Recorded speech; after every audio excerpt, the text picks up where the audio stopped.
বুলবুলি, তোর বাবার রোজা রেখে খুব ক্লান্ত হয়ে গেছে, এই নে 100 টাকা, যা বাজারে গিয়ে কিছু মাংস কিনে নিয়ে আয়। ঠিক আছে মা, আমি যাচ্ছি। কাকু, মাংস কত করে দিচ্ছেন? খুব সস্তায় দিচ্ছি মা, 1000 টাকা কেজি লাগবে। কত কেজি বলো? কাকু, আমাকে 100 টাকার মাংস দিন। কি রে ফকিন্নি, আমি প্রথমেই ভাবছিলাম তোর মাংস কেনার যোগ্যতা নেই। শিগগিরই এখান থেকে চলে যা। কোথা থেকে যে আসে এই সব লোক।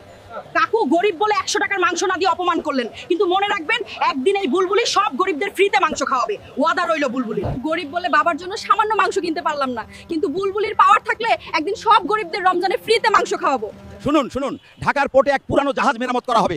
যে জাহাজকে পানি থেকে উপরে তুলতে পারবে তাকে দেওয়া হবে পুরো 20 কোটি টাকা। কেউ কি আছেন? শুনুন, পুরো বাংলাদেশের এই প্রফেশনাল বডি বিল্ডাররাও পারলো না জাহাজকে সামান্যও নাড়াতে। কেউ কি আছেন যে এই অসম্ভব কাজকে সম্ভব করবেন? মালিক, আমাকে একটা চান্স দিয়ে দেখুন, আমি তুলবো আপনার এই জাহাজ। এই অবস্থায় তুলবেন ভেবে শুনে বলছেন তো? জি, আমি তুলবো। বন্ধুরা, তোমরা গরিব বোনকে একটা লাইক করে শক্তি দাও, তারপর দেখো তোমার বুলবুলি বোনের আসল পাওয়ার। বুলবুলি, তুমি একটা অলক্ষিতি। সাবাসে, এটা সব কেমাকাস পাইনে দেখো।